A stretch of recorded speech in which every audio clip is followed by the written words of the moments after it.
Hi friends, it's Valerie. Welcome back to this week's What's for Dinner. If you are new here, I would love if you would hit that subscribe button and join my YouTube family. And don't forget to leave a like or a comment down below because it really does help my channel. Today's What's for Dinner, I've got some new meals for you. I don't have a specific new favorite from this video, but everything was delicious. So let's just get started. On this night, we went to Red Robin. I still had my birthday reward. It was the last couple of days of the month to use it, so I wanted to use that up because you get that free burger and fries.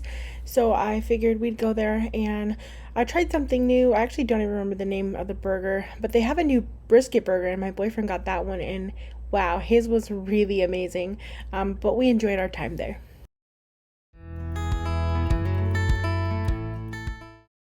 Okay, so this is my favorite macaroni salad. I'm starting off by boiling some water and I'm salting that. I'm cooking up 1 pound of macaroni noodles, salad macaroni noodles. It might also be called ditalani pasta in your area, but yeah, cooking that up until it's done, just to the box directions. I also cooked up some eggs, hard boiled, about 4 of them, and now I'm dicing up some celery. You're going to need like about 3 stalks. These work on the thinner side, so later on I did have to cut up another one because I like that extra crunch. And then I dice up about the same amount's worth of onion, and I believe I'm using a yellow onion here. And once the pasta is done, you drain it, and I like to rinse it in cold water. And then you're going to need some mayonnaise. I do use about 3/4 of the jar to a jar. That's just going to depend on your preference. Start at least halfway of the jar and then just go from there. Then add in your celery and chopped onions, as well as 1 can of diced up olives. If you don't like that, you can leave that out. And then I had cut up those hard-boiled eggs and I'm adding them into that as well, and then just giving that all a good mix. And don't mind that I have strength issues in my hand, so I struggle there on the mixing end, but just salt and pepper that to your taste and preferences. And then I just mix that together again.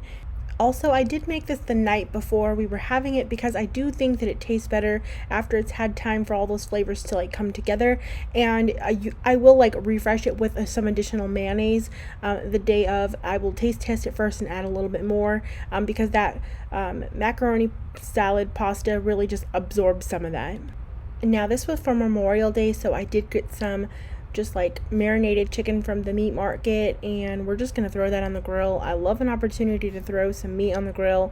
My boyfriend does it. I'm typically, the cook, so it's really nice to get a break from that. Even though I did make the macaroni salad the night before, it still feels like I'm helping, but I'm not the main cook, and it's really just great. So I had him cook up this chicken, and the great part is for us this was a lot, so I'm gonna stretch this out into more another meal for sure, and that's gonna make it even better for me for the week.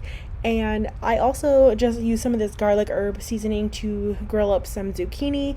I put some corn in the air fryer because that's like my favorite way to have it now. And overall this was super delicious, and we had a great Memorial Day, and I hope all of you did as well.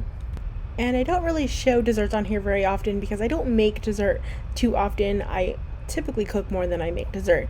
But I had to kick off this grilling season with some strawberry shortcake, and it really hit the spot.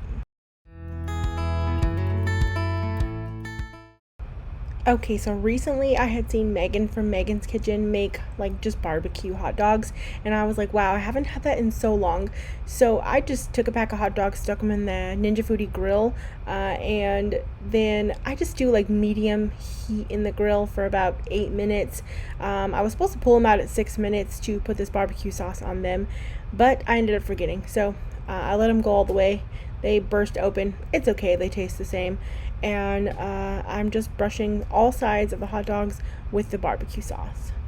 And then you just throw those hot dogs back on the grill for the last couple minutes. And this is such a simple meal, but I served this just with some baked beans and canned corn, and then I had leftovers of that macaroni salad, so I just had that with it as well. And then I like to put mustard on mine. I like the combination of the sweetness from the barbecue sauce, but that tanginess of like mustard. I think it's a really good combination, so I really loved this. I'm starting this off by taking my Dutch oven over medium-high heat, and I'm adding in 2 tablespoons of butter and letting that melt. If you don't have a Dutch oven, just any oven-safe pot that you have will totally work. And then to that I'm adding in 16 ounces of Orzo pasta, stirring that around to get it coated in that butter, and we're going to let that toast up and brown. This is going to take about 4 to 5 minutes, and I stir that constantly, making sure not to let it burn. Then once it's cooked, just remove it from the pan. And then to that same pan, I'm adding 2 tablespoons or so of olive oil, and then 1 diced onion. My oil was definitely too hot here, so I'm stirring, as you can see, pretty constantly because I didn't want that to burn. And then I'm adding in about half of a diced up red bell pepper, and thankfully that was cold, so it kind of dropped my temperature a little bit. And then I'm adding about 6 cloves worth of garlic that is minced up into that, and stirring that together and letting it become fragrant. We're just gonna let this saute for about a few minutes. The recipe has you add the bell pepper later. I just like to do it with the onion.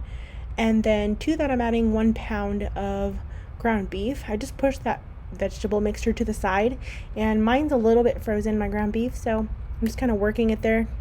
And I'll let that just brown and continue to cook until there's no pink remaining, and I'll break that up to my preference.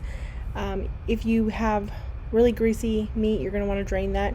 Mine was like a 90%, so not much grease. But then I'm going to season that. It calls for 3 teaspoons of salt. Next time I'll only add 2. It could have been really close to being on the too salty side. And then 1 teaspoon of black pepper, and then it calls for 3/4 teaspoon of cinnamon. I actually excluded that. I know it's what kind of makes this recipe, but I wasn't really feeling it, so I just added some Italian seasoning instead, as well as 4 tablespoons of tomato paste, and I stirred that all together, like to get all the meat mixture combined with that tomato paste all nice and coated. Then I'm taking 4 cups of chicken broth. You can use beef broth as well. Mine was fat-free, so I was thinking, it's going to be a little less flavorful, so I did. After dumping that in, I had a little bit of like the beef better than bouillon, just a tiny bit, maybe like a teaspoon's worth. So I just scraped that out of the jar and I added that in, and I stirred that together in the broth just to get it nice and like dissolved. And then I'll add in the toasted orzo pasta and make sure to give that all a good stir. We're going to cover that with the lid and put it in the oven. I'm going to bake that at 350 degrees for about 30 minutes. It says 30 to 35. It was 30 for me when I checked it, and it was fine. This is just a quick look of what that looks like when it comes out of the oven. The meat did all rise to the top, so I gave that all a good stir to combine that again. And toasting the pasta is really important for this. I think that's what keeps it from becoming like a mushiness. And I just served this simply with one of those easy Caesar salad kits, and this was pretty delicious. Like I said, I'll just cut down on the salt next time I make this. Okay, so on this night I had the leftovers of that grilled chicken, so I just chopped it up and decided to make some burrito bowls with it. I also had some open corn already in the fridge, so I heated that up, as well as a can of pinto beans. I diced up tomatoes. This is a chance to get rid of things in the fridge too. I had tomato, I had 1 jalapeno, a little bit of red onion, chopped all that up, some lettuce, whatever you like on your like burrito bowls or taco bowls. I made some cilantro lime rice for a base for the bowl. A salad could be a good base as well if that's your thing. I didn't serve this with tortilla chips this day, but you can have that or just like warm a tortilla. I bet that would be delicious, just the same way I get it at Chipotle.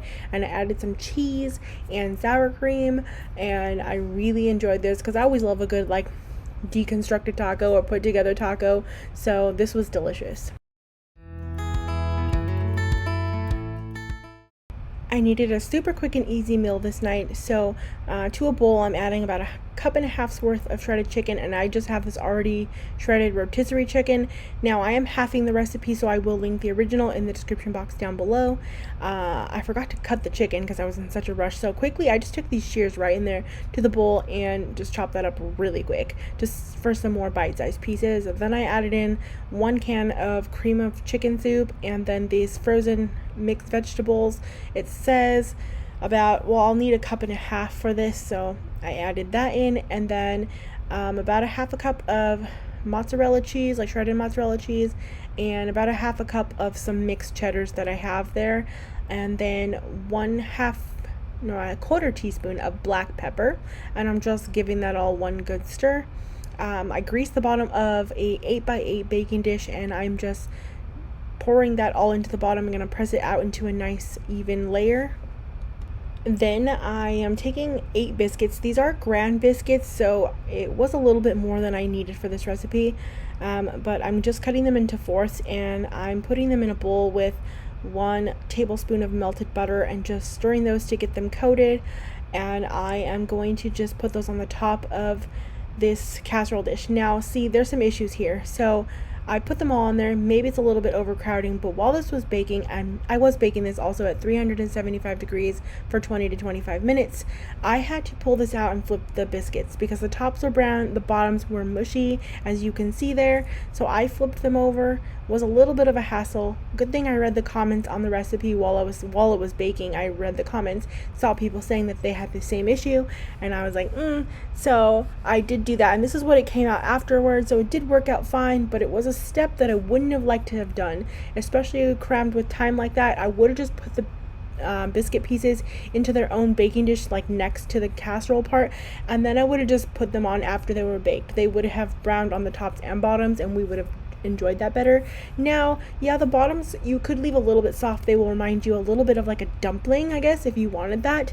But as you could see before, it was just too doughy, and that was just kind of grossing me out. So next time I will make this again, but I will definitely either bake those on the side. I don't want to have to flip them in the process, so I'll bake them on the side and just throw them on afterwards. But it was still really delicious, and my boyfriend loves like anything chicken pot pie related, so I knew he'd love this. I didn't add any salt in this one I was cooking, as you saw, because of the cream soup being salty. Now you could add some other seasonings that you like. Some poultry seasoning might be really good in this for some additional flavor. But I was using rotisserie chicken, so thankfully that did have some good flavor. If you are just cooking up some plain chicken breasts, make sure to go ahead and season those well. Thanks so much for watching, friends. Don't forget to hit that subscribe button and that little bell so you don't miss out on any future videos, and I hope you all are having a great day.